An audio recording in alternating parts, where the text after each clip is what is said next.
de négociation. On reste dans les sujets de négociation des espions et des agents doubles.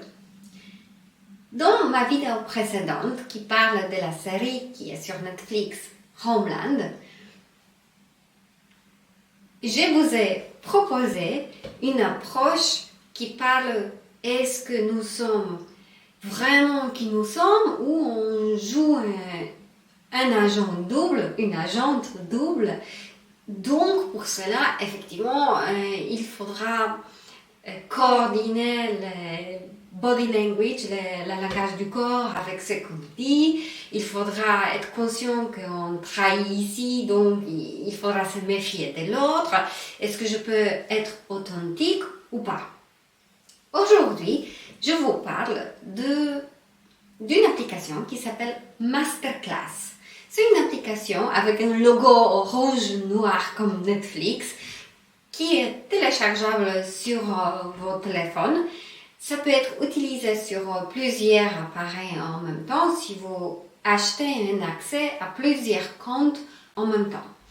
Je me suis abonnée à cette application récemment parce que j'aimerais approfondir dans une façon plutôt ludique, aussi avec la qualité d'image, du son, toutes les compétences que l'application de Masterclass propose.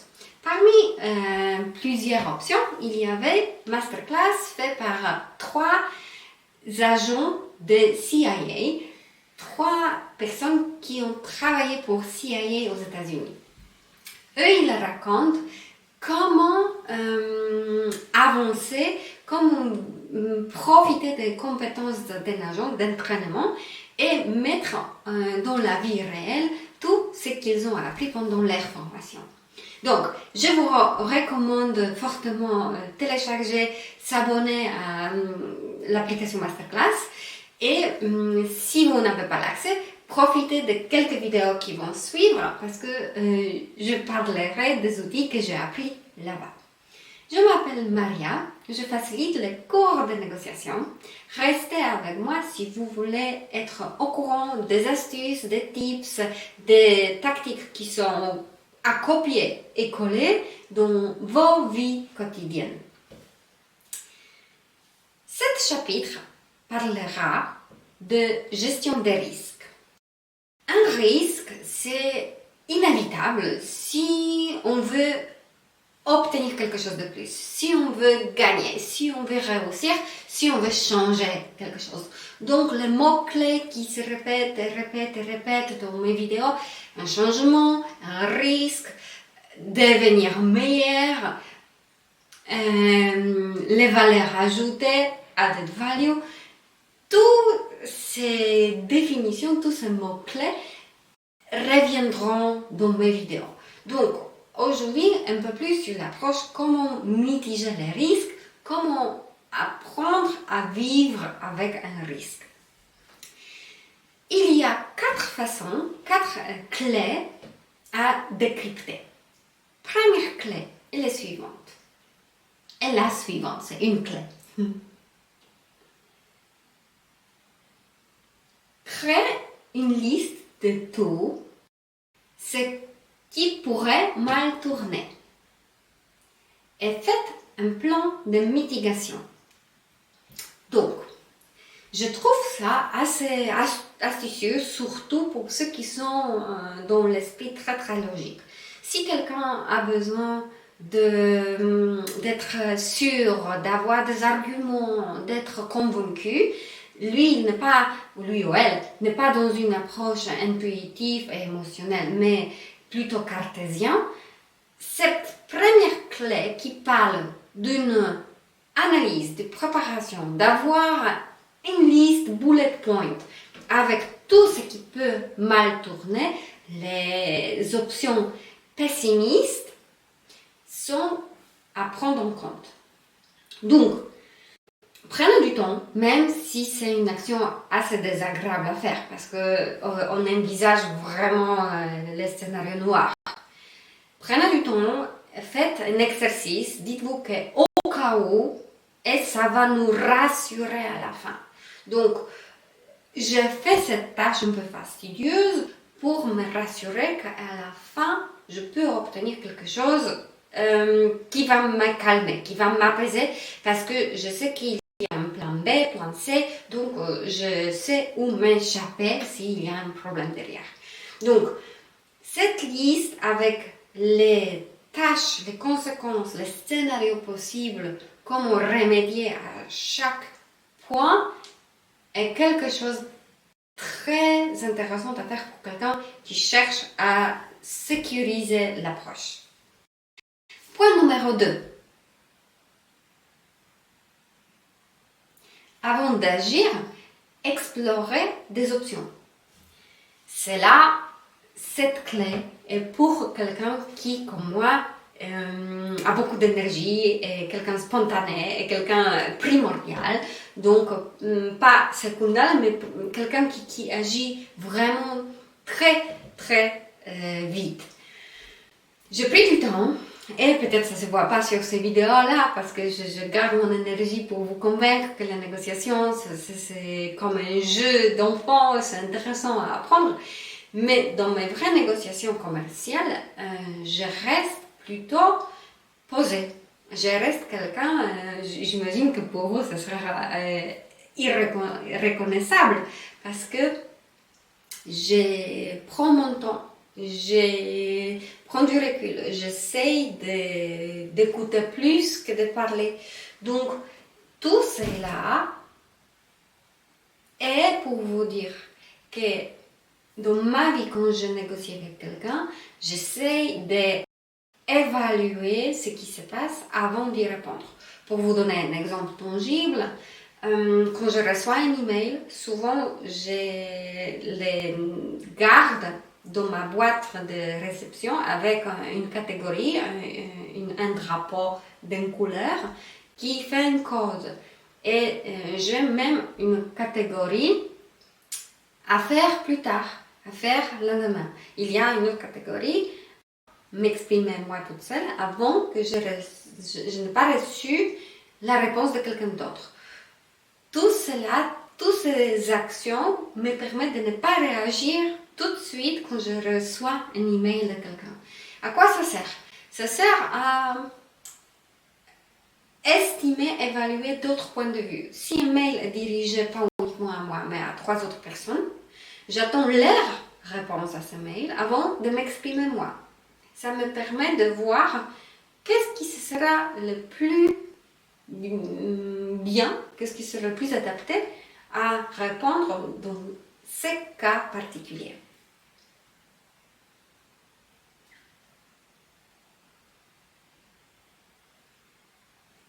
La clé numéro 3. Évaluer les gains potentiels par rapport aux conséquences. Cet point est un peu tricky, on peut dire. C'est quelque chose comme un piège. Pourquoi? Ce point d'évaluer quels sont les gains peut nous économiser vraiment beaucoup d'efforts.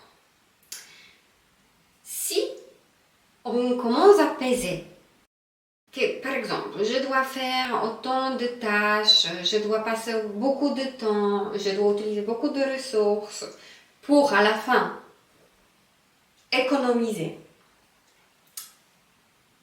100 € ou 200 € ou même 2000 €, est-ce que ça vaut la peine de mon énergie pour potentiellement économiser 2000 €?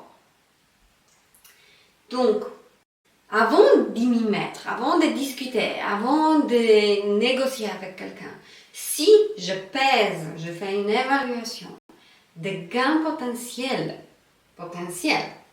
par rapport à ce que je dois dépenser, qui probablement n'est pas matériel, mais plutôt dans les ressources non matérielles, peut-être vous allez voir que ça ne vaut pas la peine de mon effort.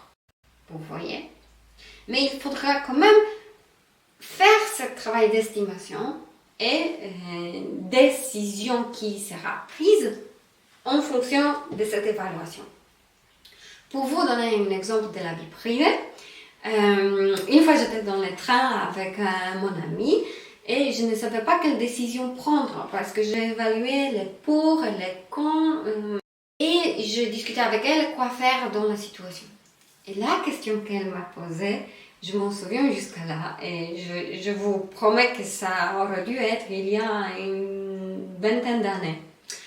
Elle m'a demandé, est-ce que tu vas regretter d'avoir fait cela ou est-ce que tu vas regretter de ne pas l'avoir fait? La question simple, les regrets, c'est quelque chose de très très humain, très neurobiologique, c'est ancré en nous. Nous n'aimons pas perdre. On est attaché si on a déjà appris quelque chose, si on a gagné, si on a vécu, si on a reçu et obtenu, on ne veut pas s'en libérer facilement. Donc la question, si elle est posée, est-ce que je vais regretter de l'avoir fait ou de ne pas l'avoir fait, ou de penser ou acheter, vous mettez ici ce que vous voulez. Cela permet de s'aligner. Qu'est-ce qui résonne en moi le plus?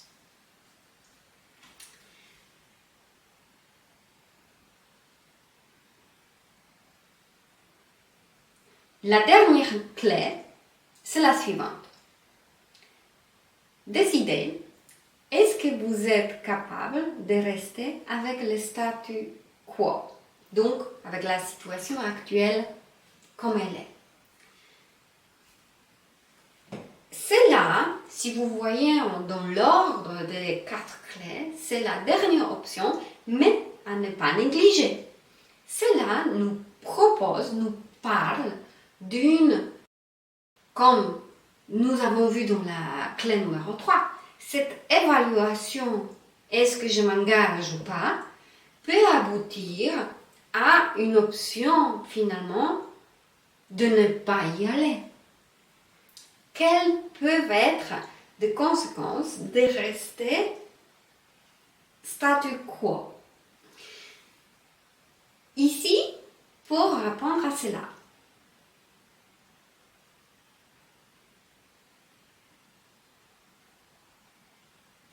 peut-être, de point de vue de danger potentiel, de dépenses potentielles, de conséquences émotionnelles, ça sera mieux de ne pas s'engager.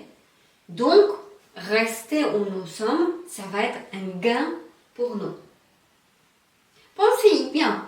Peut-être vous allez trouver dedans quelque chose de nouveau. Une option de sortie que vous n'avez pas vue avant.